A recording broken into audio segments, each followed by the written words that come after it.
Oh no, why are you on the ceiling? Is it the anti-gravity gun again? Shit nozzles. No, we've been shot with the anti-narrative gun. This episode makes no sense.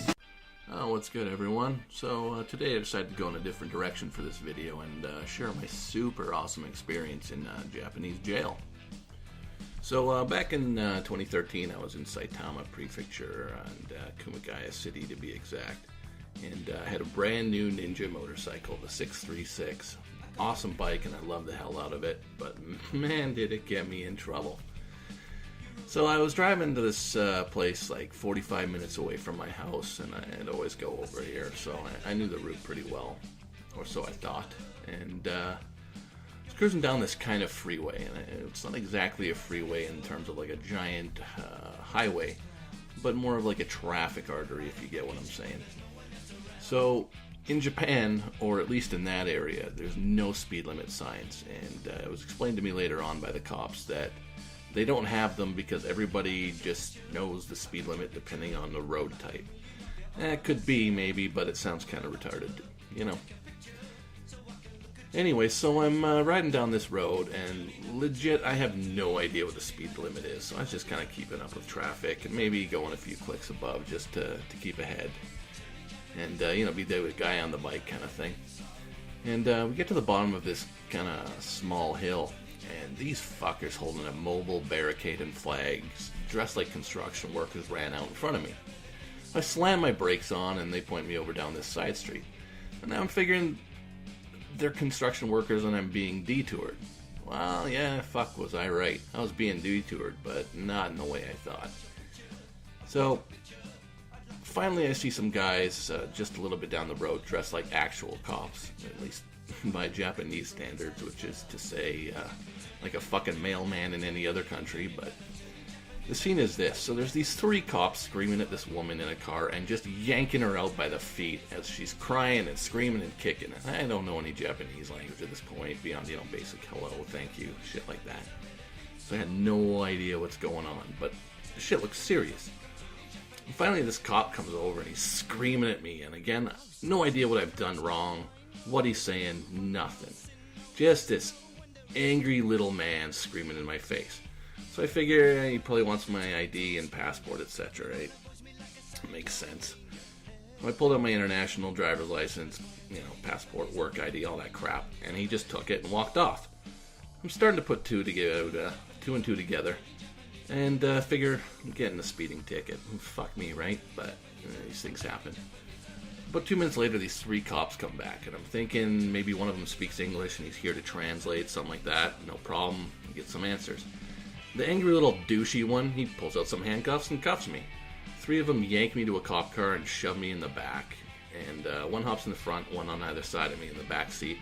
We drive off to the police station. I mean, I was fucking, you know, kind of sweating bullets at this point. A couple minutes later, we end up at a police station. I get up some stairs and into an interview room, and eventually this fat cop comes in, and he kind of speaks English. Not the best, but it's passable, and he explains to me, oh, you're going 32 kilometers over the speed limit. There was no way that was possible. I was doing 72 kilometers per hour, I think, at the end of the day, they figured out. So unless the big road speed was like 40, he was fucking up. Then he asked me, you know, do you want a lawyer? I said, fuck yeah, I want a lawyer. He tells me, no, you don't. You don't want one, but you can think about it. I told him twice more, look, I want a lawyer, like, now. And he just kept repeating, no, think it over. Oh man, and the whole time he was talking to me, he was ripping ass like he just ate beans and curry or some shit. And I mean, he was going at it like it was an Olympic event.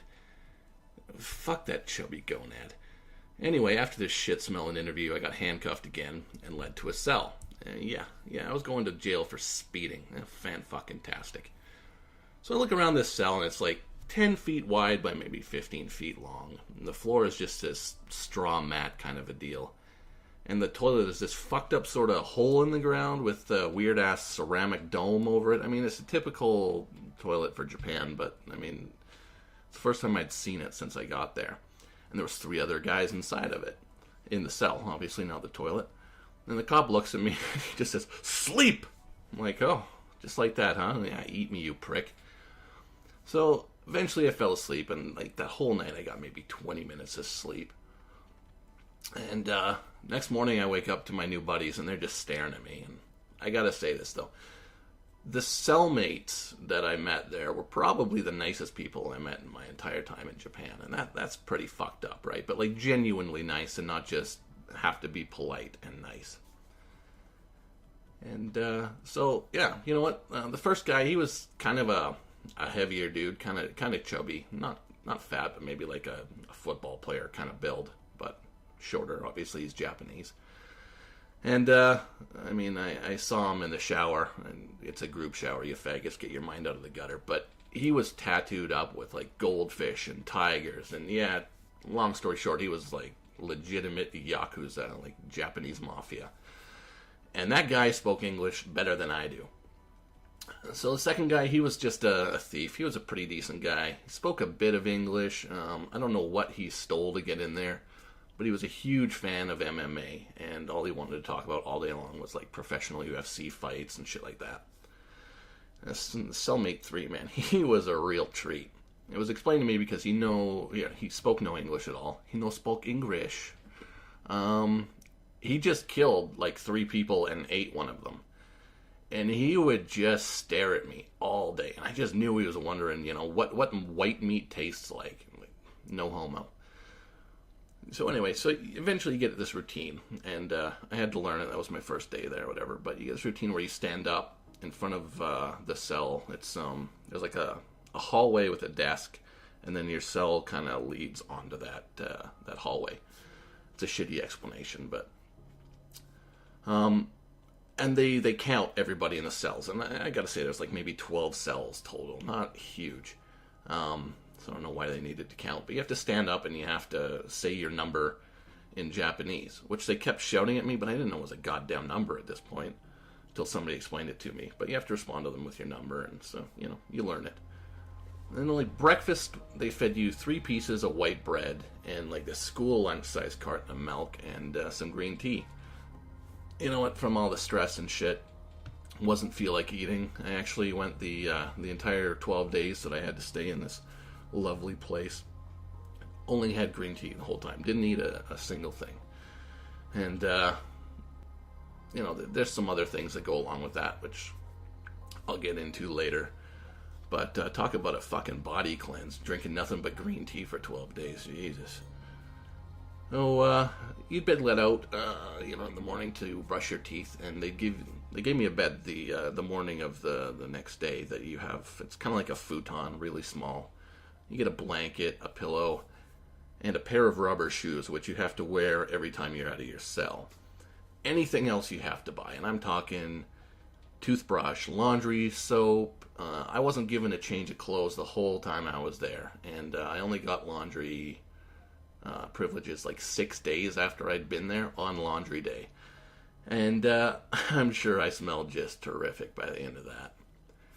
Anyway, this video is getting a little bit long for my posting limit right now. And we're only halfway through this adventure. So I'll have to finish it up in a part 2 and try and post that tomorrow. Hope you've enjoyed listening so far. Subscribe, comment, do whatever. Let me know what you think of the story. If you have any experience in other prisons, how it matches up. So until next time, so long and good night. Oh, yeah. Oh, we ran out of ideas how to end this episode. So I'm just gonna sing a song to you. How come you smell so Asian, but you look so Caucasian? I can't get next to your little girl. I'm gonna break you in half to a Japanese woman.